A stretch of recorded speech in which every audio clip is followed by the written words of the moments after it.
देखो बेटा, अब हम लोग ना पहले पहले हमने चार्ज पार्टिकल के बारे में जब बात किया था तो उसमें ओनली इलेक्ट्रिक फील्ड जो हम लोग पहले चैप्टर्स में कर चुके हैं, ओनली मैग्नेटिक फील्ड जो हमने अभी रिसेंट करा, पर जो आज करने वाले हैं उसमें तुम्हारे पास इलेक्ट्रिक और मैग्नेटिक फील्ड दोनों का बिहेवियर डिस्कस करने वाले हैं। इसको बहुत जबरदस्त वे में समझना कि इसमें क्या क्या चीजें कैसे कैसे एग्जीक्यूट होंगी। पहले तो मैं फंडामेंटल शेयर करूंगा और उसके बाद how to execute the questions. Very important, very simple concept. देखिए, तुम्हें पता है when two fields are acting in a region, when two fields are acting in a region, एक region में जब दो fields लगते हैं, when two fields are acting in a region, then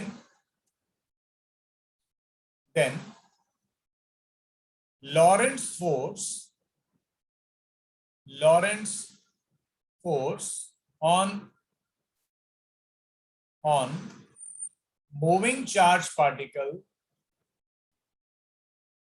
in that region is given by, that is the net force beta, which is the electric force as well as the magnetic force. Electric force as well as the magnetic force. अब electric force as well as the magnetic force में क्या है, ये QE है और ये Q V cross P है। ये तुम्हारे पास एक नेट फोर्स है, ठीक है। अब इसी कंडीशंस के ऊपर हम लोग बहुत से डिस्कशन करने वाले, अलग अलग केसेस को, ठीक है। देखो कैसे। केस 1, पहले मैं तुम्हें आइडियाज बताऊंगा because an idea can change your life, और उसके बाद फिर एग्जीक्यूशन करेंगे इसकी, ठीक है। केस 1 देखो क्या है। पहला केस है कि जब तुम्हारे पास इलेक्ट्रिक और मैग्नेटिक फील्ड ये दोनों के दोनों बेटा पैरेलल हैं, ऐसे पैरेलल हैं,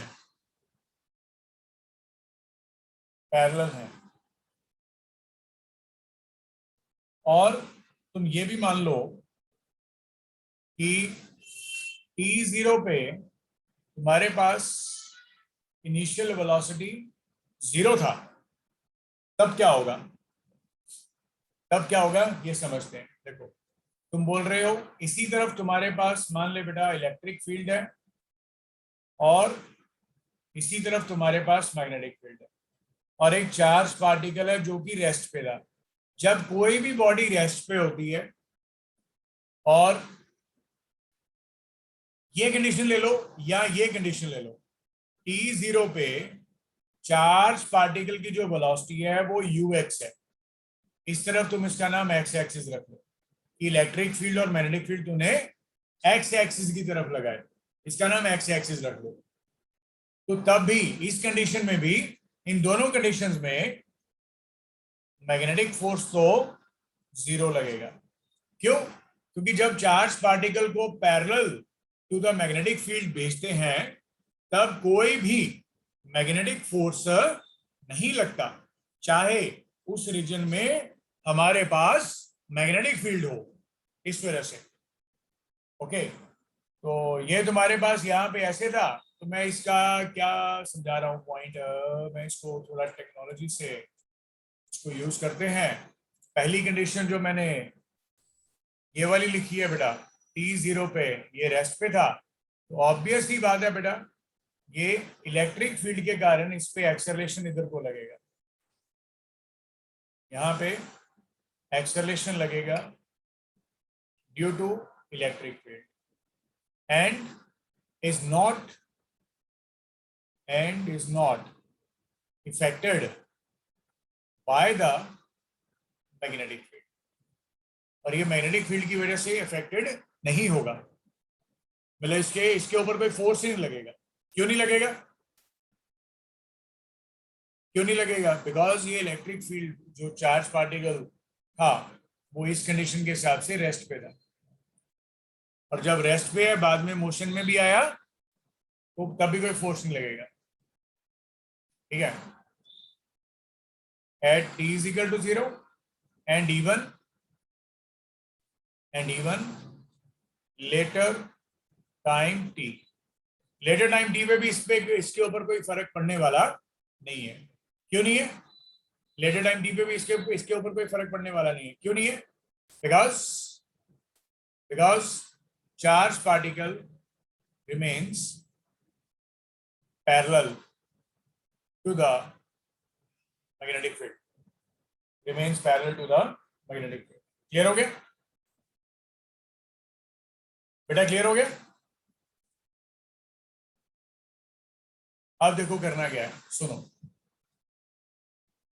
जबरदस्त है, बहुत जबरदस्त है। तुम लोग मान चुके हो कि ये एक्स एक्सिस है इस तरफ। सो नाउ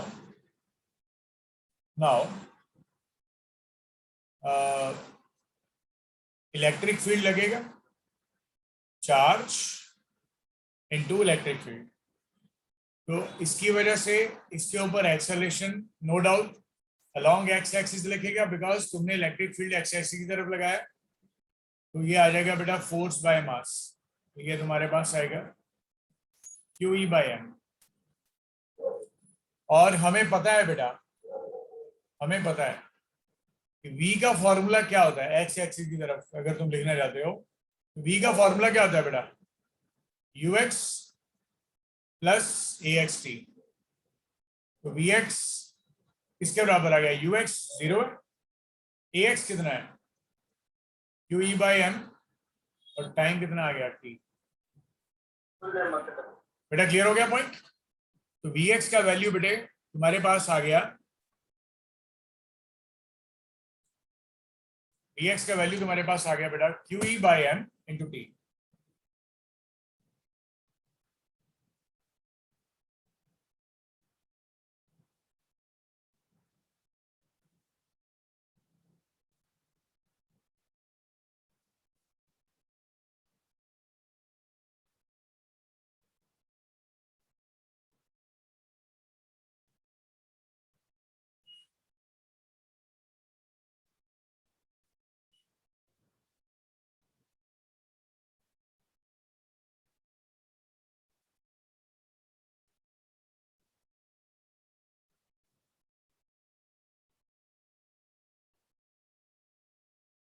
ओके, तो ये तुम्हें अच्छे से क्लियर हो चुका है इसको कैसे निकालना है। ठीक है, तो vx का वैल्यू तुम निकाल दोगे q e by m into t. ये भी बोल सकते हो charge particle will move along the x-axis, will move along the x-axis and is accelerated, ठीक है, ये हमने कर लिया बेटा। अब इसके बाद हम लोग क्या पढ़ने जा रहे हैं सेकंड पॉइंट में? ठीक है,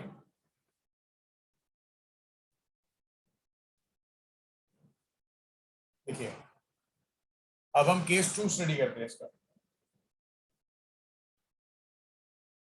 केस 2,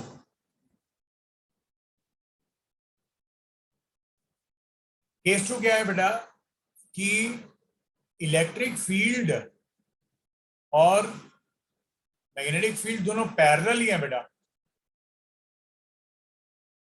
पैरेलल ही हैं, पर तुमने चार्ज पार्टिकल को परपेंडिकुलर टू द फील्ड भेज दिया, परपेंडिकुलर टू द फील्ड भेज दिया चार्ज पार्टिकल को, इसको प्रोजेक्ट कर दिया, let it be v not speed के साथ तूने प्रोजेक्ट कर दिया बेटा। ठीक है, and charge particle is projected with V naught perpendicular to both the fields. ये पॉइंट्स हैं बेटा, बहुत जबरदस्त पॉइंट्स हैं, मतलब जबरदस्त पॉइंट है, जबरदस्त, मतलब समझ लगनी चाहिए, ठीक है। Charge particle is projected with velocity v naught and perpendicular to both the fields, दोनों फील्ड्स के परपेंडिकुलर। तो अब तुम्हें बताना है क्या क्या चलने वाला है इसकी जिंदगी में, ठीक है। सुनो, देखो, तुम्हें मेरे साथ साथ बेटा लिखते जाना, तो तब अच्छा लगेगा तुम्हें।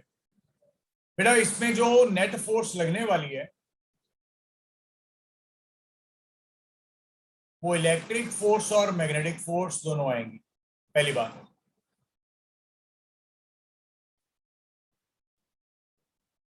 और ये बात श्योर है, ये बात 100% श्योर है कि इलेक्ट्रिक फोर्स के कारण ये हमेशा ट्रांसलेट करेगा और मैग्नेटिक फोर्स के कारण ये हमेशा रोटेट करेगा, ये तुम्हें बड़ी अच्छे से पता है। और जब तुम रोटेशन और ट्रांसलेशन को ऐड कर देते हो तो तुम्हारे पास एक जबरदस्त पाथ बनता है जिसका नाम तुम रखते हो हेलिकल पाथ। इसका नाम तुम रखते हो हेलिकल पाथ।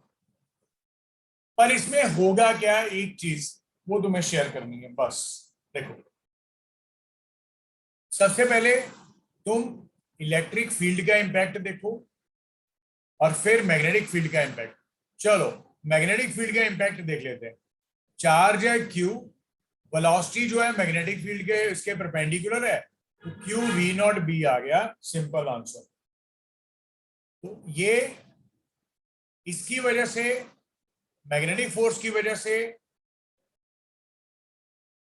जो चार्ज पार्टिकल है वो एक सर्कुलर पाथ फॉलो करने वाला है, ठीक है, जो मैंने यहां पे बताया, रोटेट करेगा मतलब सर्कुलर पाथ फॉलो करेगा। और तुम्हारे पास इलेक्ट्रिक फील्ड इधर को लगा रहे हो, तो तुम्हारे पास अगर एक्सेलरेशन एक्स एक्सिस में देखा जाएगा तो क्या आएगा, QE/m आएगा। T0 पे बेटा इसके पास इनिशियल वेलोसिटी जो है एक्स एक्सिस की तरफ क्या है, 0, क्योंकि इसको तूने किधर को फेंका, क्योंकि इधर x है बेटा, इधर तेरे पास क्या है y, तो तूने T0 पे इसको x एक्सिस की तरफ नहीं फेंका, किस तरफ फेंका, परपेंडिकुलर टू x एक्सिस मतलब y एक्सिस। लॉजिक बोले तो पहले वाले केस में तूने इसको किधर फेंका था, इधर को इलेक्ट्रिक फील्ड था बेटे, चाहे तुम इसको इधर को ऐसे ही फेंक दे, है ना, ux के साथ, तो तब भी कोई फोर्स नहीं लगता। ये तुम्हें बता दिया है। तो जबरदस्त पॉइंट ये आ गया बेटा, ux तुम्हारे पास 0 आ गया है, तो किसी भी इंस्टेंट पे जो वेलोसिटी आएगा बेटा वो तुम्हारे पास x एक्सिस की तरफ आएगा, कितना आ जाएगा, वो आ जाएगा QE/m इंटू टी, जो अभी करवाया मैं, QE/m इंटू टी। अब सुनो, अब तुम ये देख पा रहे हो dx का वैल्यू आ गया QE/m इंटू टी, ठीक है। और अगर तुम x कोऑर्डिनेट की बात करोगे तो क्या आएगा, ux t plus half ax T square. अब ux तो 0 है, x किसके बराबर आ गया, हाफ ax कितना है बेटा, QE/m और साथ में टी स्क्वायर। तो तुम देख रहे हो जैसे जैसे t बढ़ेगा वैसे वैसे x बढ़ेगा। तुम्हें याद है x का नाम तो तुम क्या रखते हो, पिच, याद है ना बेटा, ऐसे करके डायग्राम ड्रॉ करवाया था मैंने, याद है बच्चों। इस पॉइंट को यहां से लेके यहां तक का नाम हमने पिच रखा था। इसका नाम कौन सा था लेक्चर,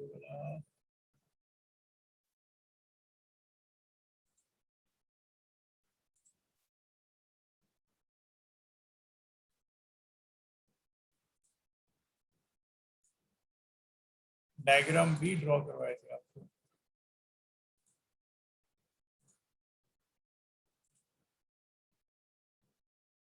यहाँ पे मैंने एक डायग्राम भी ड्रॉ करवाया था बेटा, है ना। इसका नाम बताया था कि इसका नाम बेटे पिच रख दो, इसका नाम पिच, ये है शायद।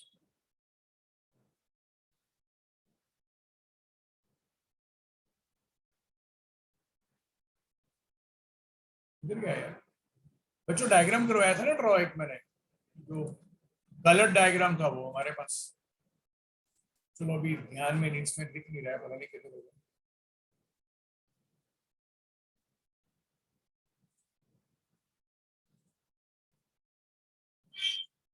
That was the pitch basically, ठीक है। नहीं, इसमें नहीं। चलो, इसका नाम पिच था, याद है ना, मतलब हेलिकल पाथ में। तुम यहाँ पे ये बोलोगे, hence here, here charge particle, here charge particle will describe the helical path, helical path describe करेगा, helical path, but with the increasing pitch, but with the increasing pitch, पर इंक्रीजिंग पिच के कारण होगा, ठीक है, ये ऐसा जाएगा।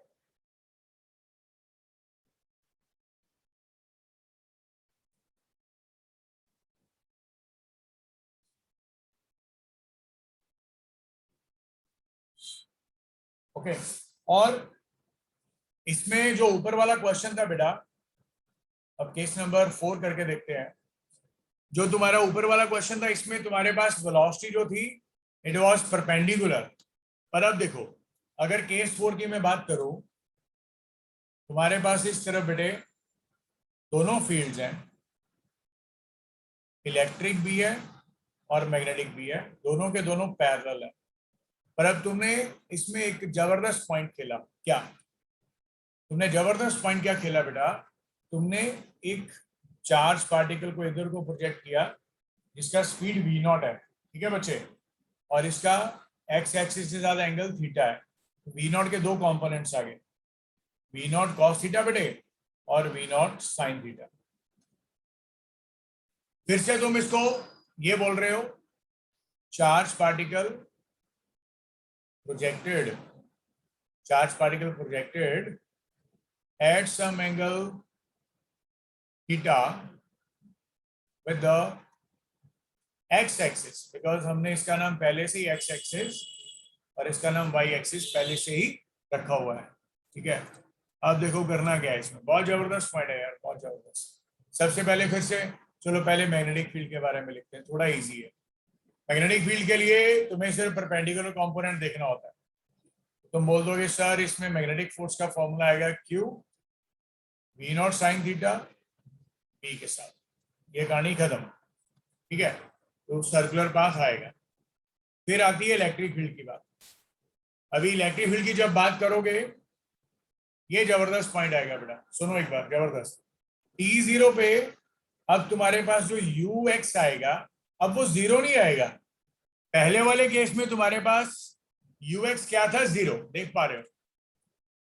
पहले वाले केस में बेटा तुम्हारे पास ux क्या था बेटा? जीरो, पहले वाले केस में, क्योंकि तुमने इसको परपेंडिकुलरली फेंका था, एक्स एक्सिस का कोई कंपोनेंट नहीं था। पर इस केस में बेटा तुम्हारे पास यहाँ पे एक्स एक्सिस का कंपोनेंट है, v नॉट कॉस थीटा। इस वजह से ये वैल्यू आ जाएगी बेटे v नॉट कॉस थीटा। और एक्सेलरेशन का वैल्यू क्या आ जाएगा? Force by mass which is QE by m। जैसे तुम x निकालना चाहोगे, ऑब्वियस ही बात है, पहले वेलोसिटी निकाल लोगे x कंपोनेंट की, तो तुम्हारे पास x कंपोनेंट की वेलोसिटी कितनी आ जाएगी बेटा? ux प्लस axt, फॉर्मूला था ना v equal to u plus at वाला, वो ux कितना आ गया? v naught cos theta plus QE by m into t, ये आ गया। और अगर तुम डिस्प्लेसमेंट लिखना चाहोगे, उसका formula ux_t plus half axt square है। और जब तुम इसको सॉल्व करना चाहोगे बेटा, तुम्हारे पास x का वैल्यू आ जाएगा v naught cos theta t plus half QE by m into t square. इसमें भी तुम्हारे पास क्या आएगा, charge particle will describe the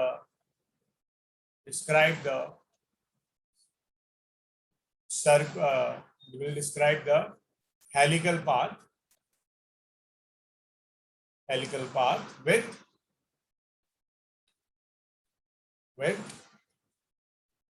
the increasing pitch. इसमें pitch जो है वो increase करेगा.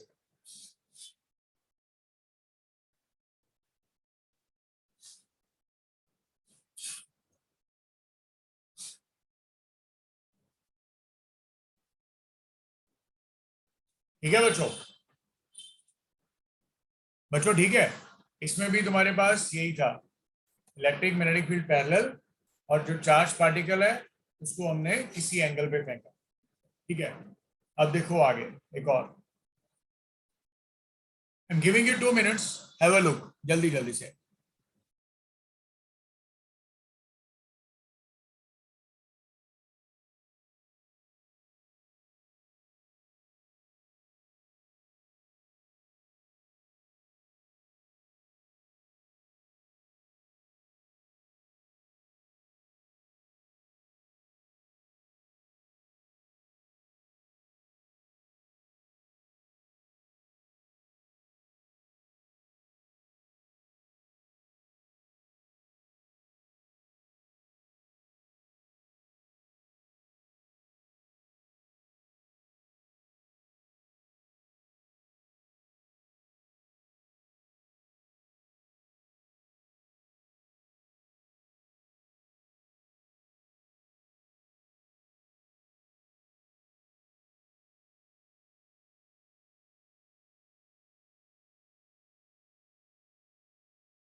ओके.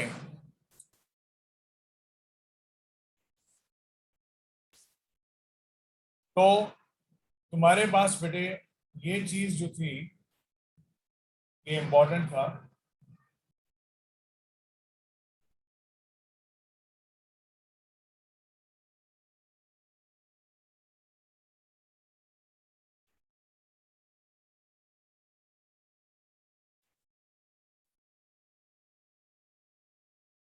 ओके. अब देखो एक और कॉन्सेप्ट देखो. अब तुम्हें ये बोला जा रहा है बेटा कि when electric field is perpendicular to the magnetic field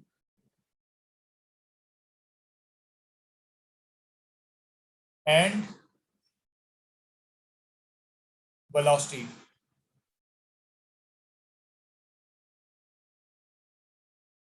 मतलब they are म्यूचुअली परपेंडिकुलर. ये तुम्हें दिया जा रहा है. ठीक है. जैसे मैं तुम्हें यहाँ पे केस दे रहा हूँ, फिर इसके अलग अलग केसेस आएंगे जो हम डिस्कस करेंगे अभी. ठीक है. देखो बेटा, तुम्हारे पास अगर ये रीजन आ जाए और तुम यहाँ पे पॉजिटिव लगाओ, यहाँ पे नेगेटिव लगाओ, ये तुम्हारे पास इलेक्ट्रिक फील्ड आ गया. ऐसे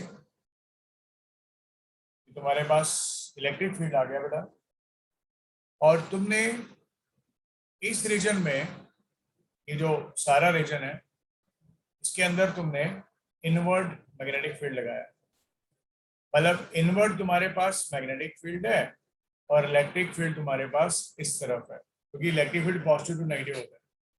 और तूने बेटा चार्ज पार्टिकल को यहां से ऐसे प्रोजेक्ट किया, या ये वेलोसिटी कैसे.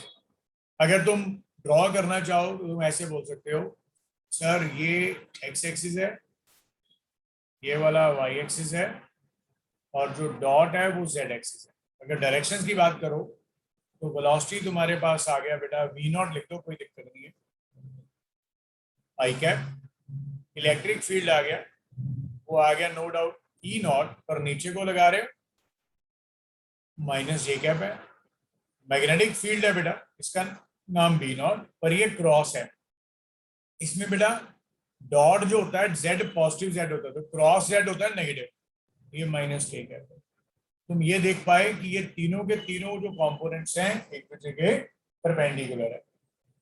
और ये भी तुम्हें जबरदस्त पता है, इलेक्ट्रिक फोर्स जब तुम लिखने वाले हो,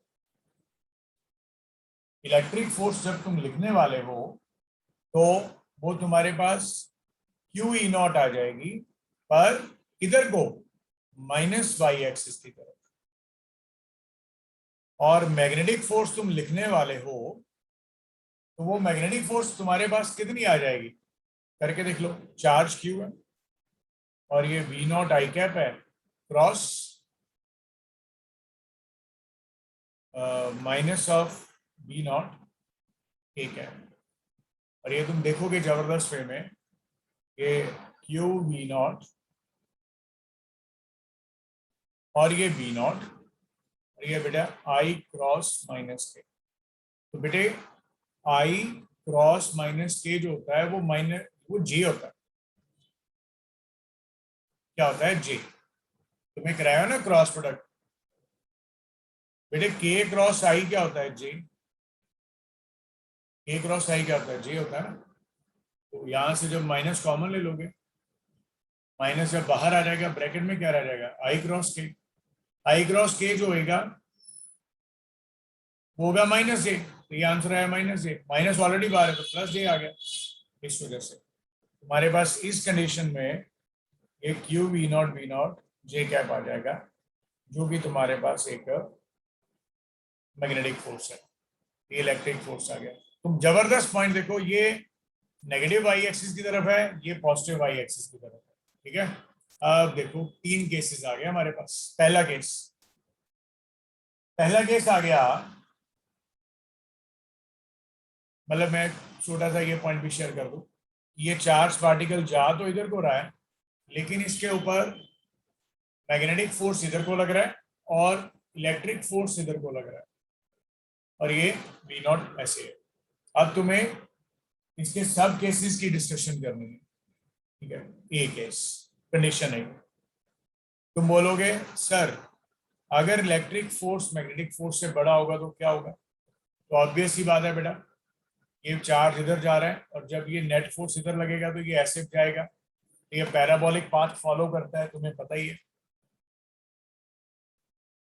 तो क्यू ई जो है क्यू बी नॉट बी से बड़ा हो जाएगा, तो ये किधर को जाएगा? ये नीचे को जाएगा, मतलब डाउनवर्ड जाएगा। और ये पाथ कौन सा फॉलो करेगा बेटा? स्ट्रेट लाइन तो है नहीं, पैराबोलिक पाथ फॉलो करेगा। ये हमने इलेक्ट्रोस्टैटिक्स में भी पढ़ा हुआ है। ठीक है, पैराबोलिक पाथ फॉलो करेगा। और अगर अगर इलेक्ट्रिक फोर्स मैग्नेटिक फोर्स से कम होगा तो क्या होगा? क्यू ई छोटा हो जाएगा क्यू वी नॉट बी से, तो क्या होगा? अब ऊपर वाली फोर्स, इसमें ये जाएगा इधर, पर इस पे ऊपर को नेट फोर्स लगेगा तो बॉडी ऊपर को चला जाएगा, इस वजह से ये अपवर्ड जाएगा। इस वजह से ये किधर जाएगा बेटे? अपवर्ड जाएगा। और एक कौन सा पाथ फॉलो करेगा? पैराबोलिक पाथ फॉलो करेगा। और अगर तुम बोलोगे कि इलेक्ट्रिक और मैग्नेटिक फोर्स दोनों बराबर है, तो ऑब्वियस ही बात है तो चार्ज पार्टिकल है वो स्ट्रेट लाइन में जाएगा, बिकॉज ये दोनों फोर्सेस जो हैं वो इक्वल है। Charge particle will move in a straight line, पर कंडीशन ये रहेगी ये दोनों फोर्सेस इक्वल है। इस वजह से तुम लिखोगे Q E naught Q we naught B, ये रेशियो आ जाएगी बेटा E naught by B naught is the B naught, यहाँ पे charge particle due to due to the presence of both the fields goes undivided. ये undivided जा रहा है, goes undivided. बच्चों क्लियर हो गया पॉइंट ये वाला?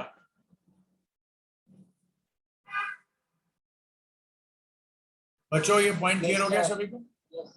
ओके, ये मतलब जबरदस्त पॉइंट्स हैं जो तुम्हें ध्यान में रखने हैं यार, बस कुछ नहीं करना। और एक मैं तुम्हें एक और पॉइंट बता रहा हूं अच्छे से, देखो एक बार।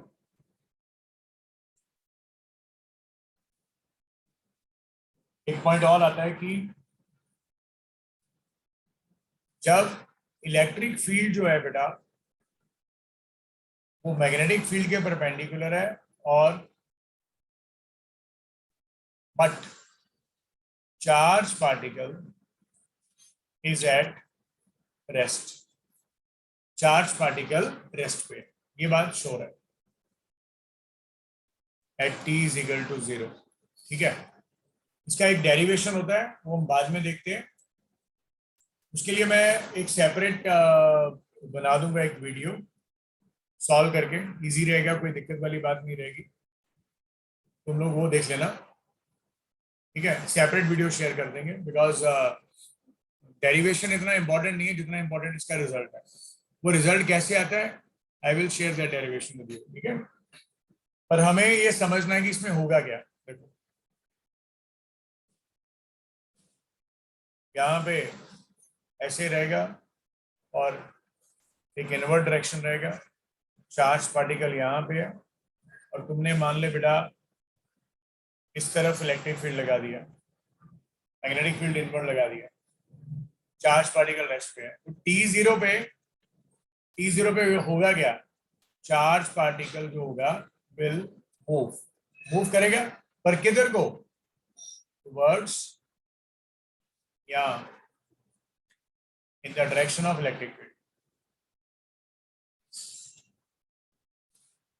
In the direction of electric field पहले। और जब वेलोसिटी अटेन हो जाएगी, ऑब्वियस है T0 के बाद उसके बाद वेलोसिटी तो आ ही जाएगी, अटेन हो जाएगी, then both electric and magnetic forces will act. ये दोनों फोर्सेस यहाँ पे एक्ट करेंगे, इलेक्ट्रिक और मैग्नेटिक फोर्सेस दोनों एक्ट करेंगे बेटा। ठीक है,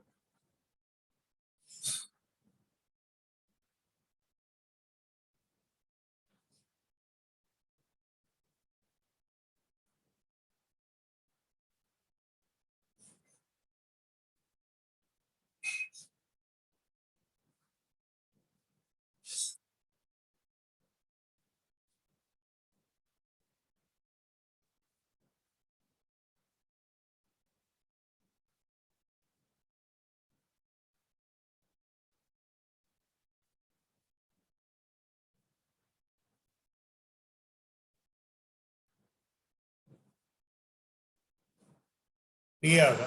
अब होगा क्या बेटा, मैं फिर से रिपीट कर रहा हूँ कि जब तुम बोल रहे हो इलेक्ट्रिक और मैग्नेटिक फील्ड दोनों परपेंडिकुलर है, पर जो चार्ज पार्टिकल है, जब चार्ज पार्टिकल है बेटा वो रेस्ट पे है T0 पे, T0 पे हो गया, चार्ज पार्टिकल मूव करेगा, पर किधर, जिधर को इलेक्ट्रिक फील्ड है। और जब उसने जैसे ही वेलोसिटी गेन किया तो दोनों फील्ड्स लगे, इलेक्ट्रिक और मैग्नेटिक दोनों, they both the first fields will act. Then ये कॉपी पे भी लिख लो, then charge particle will describe the cycloidal path. Charge particle will describe the cycloidal path. कि वो cycloidal path describe करेगा बेटा, वो cycloidal path describe करेगा। ठीक है, अब मैं तुम्हें cycloidal path के बारे में बताता हूँ क्या। देखो जैसे तुम एक सर्कल बनाओ, ये वाला बेटा, और ये पॉइंट मार्क कर दो। मैंने वैसे सर्कल बना दिया है, ठीक है, पर ये पॉइंट पे ज्यादा फोकस करना है। ये आ गया। अब होगा क्या, मान लो ये रोलिंग मोशन हो रही है ऐसे करके, लॉजिक समझना जो मैं बताना चाहता हूं। तो होगा क्या, ये पॉइंट जो यहां पे था ये यहां पे आ जाएगा, and this is called as the half revolution. और फिर जब फुल रेवोल्यूशन होगा बेटे, ये फिर से इधर तक आ जाएगा। कैसे आएगा वो बाद में बताता हूं बेटा, अभी के टाइम पे तुम समझो कि ऐसा होता है। सर झूठ बोल रहे हैं और ऐसा हो रहा है, होता होगा शायद। हमने केमिस्ट्री में आज दिन तक कभी कार्बन एटम देखा ही नहीं, केमिस्ट्री पढ़ ली, नंबर अच्छे ले लिए। बायो में कभी हमने ब्रेन देखा नहीं, लेकिन हमने अच्छा अच्छा पढ़ लिया।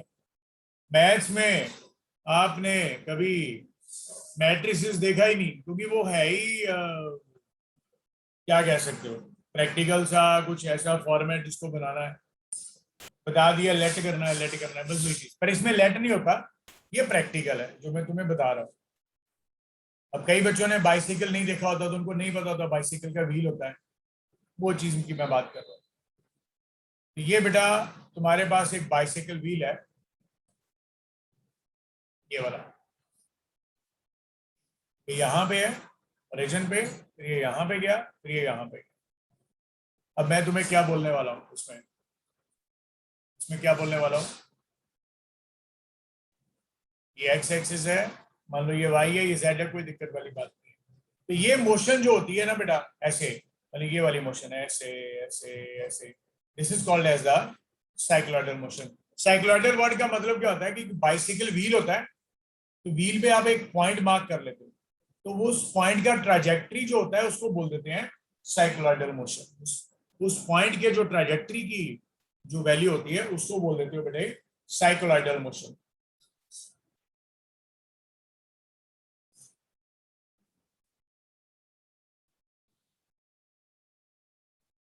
ठीक है बच्चे, बच्चों क्लियर हो गया पॉइंट, ये सारे पॉइंट्स क्लियर हो गए बेटा।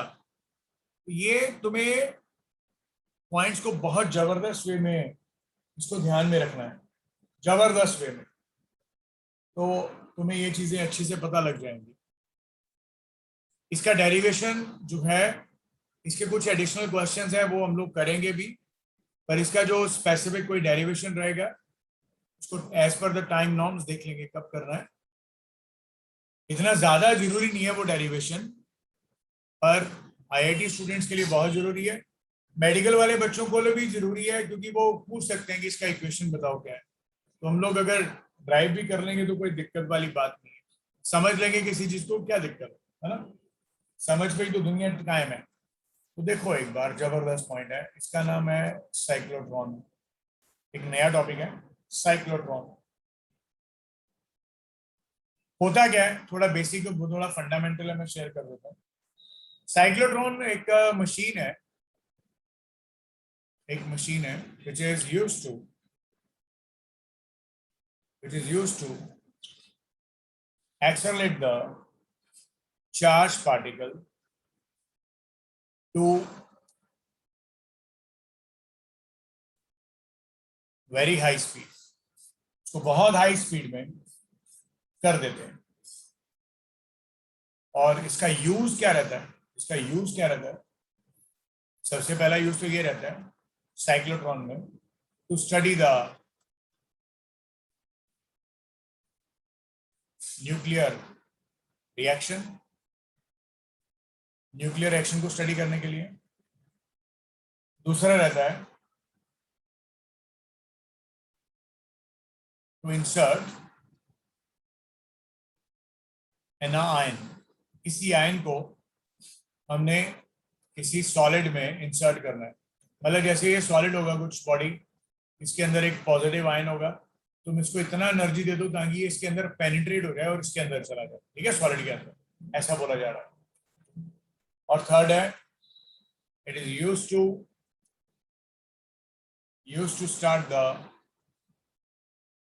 रेडियो एक्टिव डिके,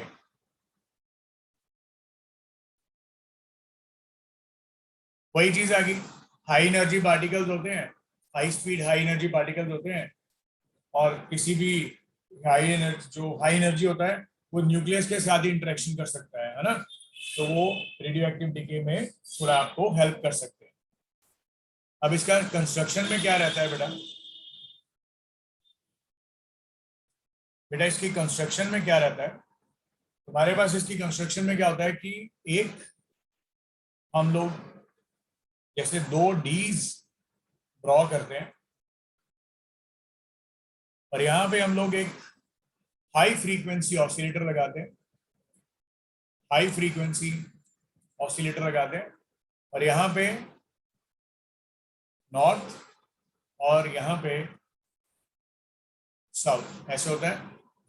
और तुम कोई भी चार्ज पार्टिकल को यहां पे लगाते हो, कोई भी चार्ज पार्टिकल को यहां पे लगाते हो, तो यहां पे ये जो मैंने लगाया है इसका नाम होता है बेटे हाई फ्रीक्वेंसी ऑसिलेटर। ये नॉर्थ है, ये साउथ है, यहाँ पे तुम्हारे पास मैग्नेटिक फील्ड है। ऐसे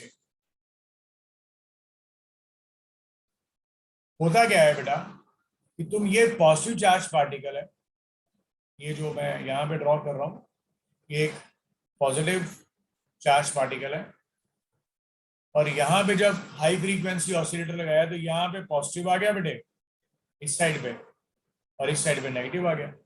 तो जब तुम्हारे पास इधर पॉजिटिव होगा, ये पॉजिटिव चार्ज है, ये नेगेटिव होगा, तो ये इसको रिपेल करेगा, ये इधर जाएगा, मोशन आ गया।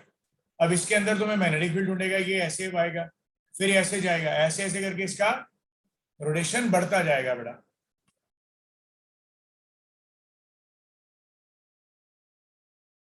फिर एक पॉइंट ऐसा आ जाएगा, यहाँ पे हमने एक विंडो लगाई होती है, वहां से ये चार्ज पार्टिकल बाहर आता है, और यहाँ पे हमने कोई टारगेट रखा होता है जहां से ये charge particle sufficient energy attain करने के बाद इसको हिट कर देते।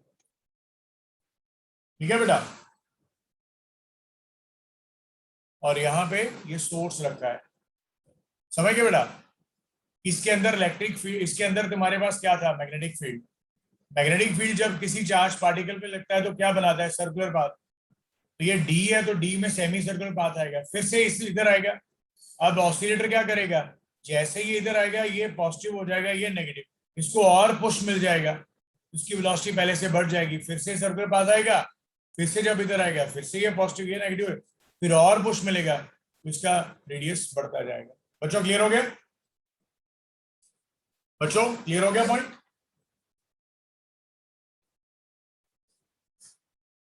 ये हमारे पास इसकी कंस्ट्रक्शन है। ठीक है, ठीक है बच्चों, ये पॉइंट्स है बेटा हमारे पास इसको डिस्कस करने के, कि हम लोग कैसे इन पॉइंट्स को समझ सकते हैं।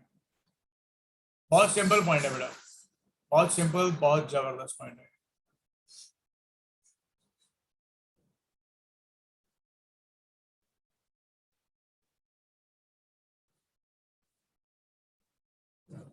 चलो ठीक है बेटा, ठीक है, ठीक है। इसके बाद फिर हम लोग इसका जो वर्किंग है और इसकी लिमिटेशंस क्या है ये हम लोग कल करते हैं। तो इससे इसके बाद तुम्हारा ये चैप्टर जो है मैग्नेटिक इफेक्ट ऑफ करंट जो है वो खत्म हो गया, और थोड़े बहुत फंडामेंटल्स हैं, थोड़े बहुत क्वेश्चंस हैं, वो हम लोग डेफिनेटली डिस्कस करने वाले हैं। तो बस फिर कल क्वेश्चंस भी करेंगे। ठीक है बेटा, क्लियर हो गया सभी को।